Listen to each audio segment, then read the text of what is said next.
नमस्कार, मैं डॉक्टर हेम। हांगकांग क्यों चर्चा में बना हुआ है? पिछले कुछ ही सालों से 2-3 सालों से तो बहुत ज़बरदस्त चर्चा में बना हुआ है।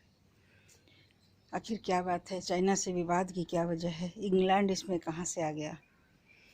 तो हम चलते हैं इतिहास की ओर। करीब 200 साल पहले की बात है, जब हांगकांग चीन का ही हिस्सा था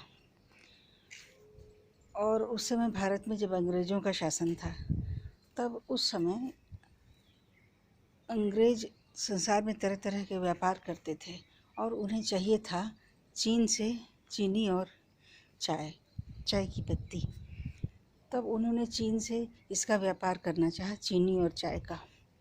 तब फिर चीन ने शर्त रखी कि वे जो भी भुगतान करेंगे, व्यापार वे तभी करेंगे जब भुगतान उनका चांदी में होगा।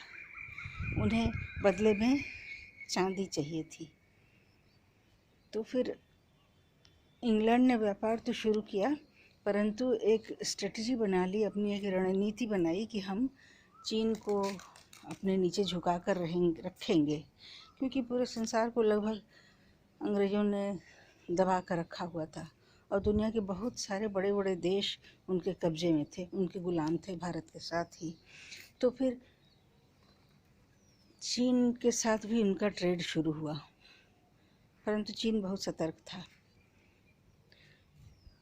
उसके बाद अंग्रेज़ों ने फिर चालाकी दिखाई और अफ़ीम का व्यापार वहाँ शुरू कर दिया, अफ़ीम का कारोबार शुरू किया।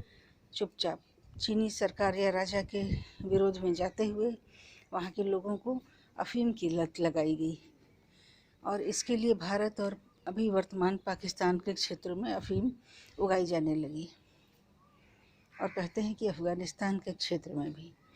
तो फिर अब चीनी लोगों को अफ़ीम की जब लत लगी तो फिर वहाँ की सेना में भी अफ़ीम का प्रवेश हुआ।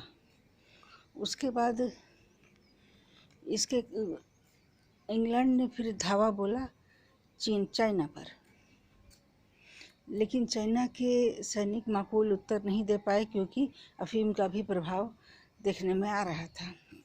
तो इसे फर्स्ट ओपियम वार कहते हैं, जो कि 1839 से 1843 के बीच लड़ा गया। इसमें चाइना परास्त हुआ और उसके सैनिक माकूल उत्तर नहीं दे पाए और इंग्लैंड विजयी हुआ और उसने हांगकांग का क्षेत्र चाइना से एवज में ले लिया, जो कि चाइना के दक्षिण में पड़ता था, दक्षिण पूर्व कहेंगे, दक्षिण पूर्व में पड़ता था। उसके बाद ये प्रथम ओपियम वार था। इसके बाद 2 ओपियम वार और हुए। एक 1856 में लड़ा गया और उसके बाद एक 1897 में लड़ा गया। दोनों में इंग्लैंड की विजय हुई और उसने हांगकांग से लगे हुए हांगकांग के इर्द गिर्द बहुत सारे टापुओं पर भी कब्जा जमाया और हांगकांग का काफ़ी विस्तार किया और हांगकांग में अपनी सत्ता बनाई और हांगकांग के लोगों को आधुनिक ढंग से जीने का अधिकार दिया और उन्हें बहुत आज़ादी, एक्सप्रेशन ऑफ एवरीथिंग की आज़ादी मिली। उन्हें प्रेस की स्वतंत्रता मिली।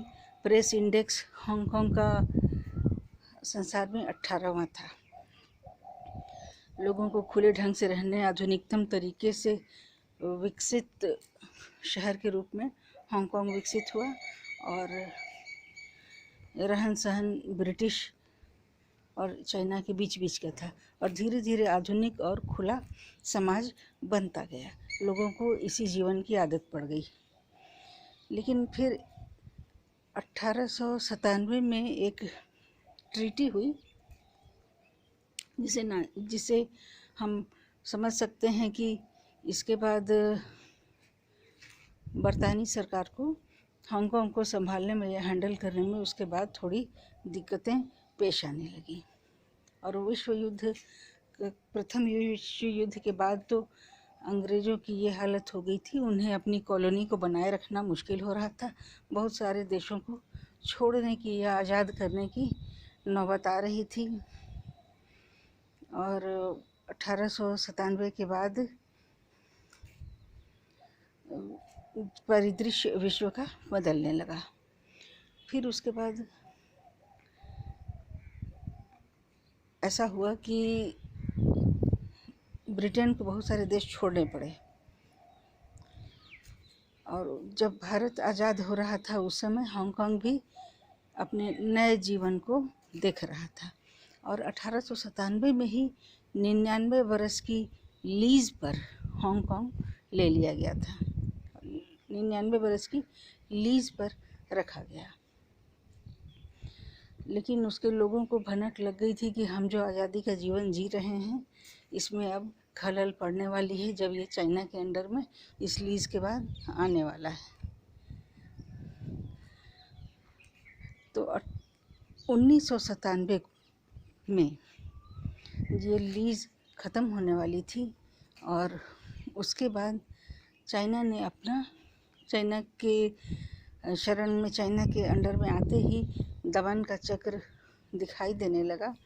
चाइना को यह कतई मंजूर नहीं होता, जैसा कि हम समझते हैं चाइना की सरकारी भाषा क्या है, वो कितनी स्वतंत्रता दे सकती है और अपने समाज को कितनी स्वतंत्रता देगी, लोगों को कितनी आज़ादी देगी, कितना एक्सप्रेशन टू स्पीच रहेगा, फ्रीडम उसकी कितनी रहेगी, ये हम पहले से समझते हैं। तो एप्पल डेली नाम का अखबार बंद हुआ जो कि हांगकांग के लोगों की आज़ादी के लिए उन्मुख था। और लाई नाम के पत्रकार को गिरफ्तार कर लिया गया। इससे हांगकांग में विद्रोह भड़का और लोग आज भी वहाँ पर सड़कों पर प्रदर्शन करते हैं अपनी आज़ादी के लिए और चाइना के अंडर में नहीं जाने के लिए। तो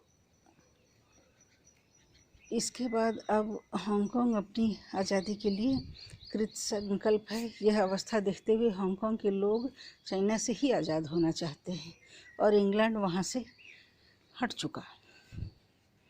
और 50 सालों के लिए ये बात थी कि वो अपनी शर्तों पर, इंग्लैंड के शर्तों पर वहाँ की सरकार चलेगी।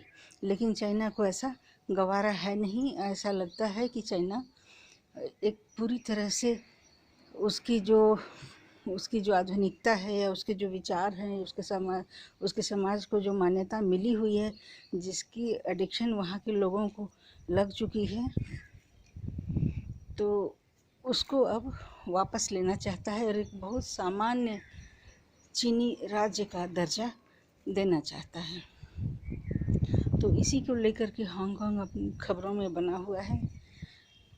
हांगकांग संसार के अति विकसित शहरों में आता है, लेकिन पूरी तरह से चाइना के अंडर में आ जाने के बाद हांगकांग की क्या अवस्था होगी ये कहना बड़ा मुश्किल है।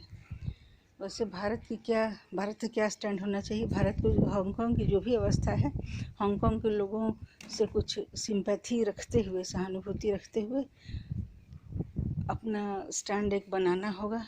जहाँ भी मौका मिले उसे हांगकांग के लोगों के साथ खड़े होने की आवश्यकता है।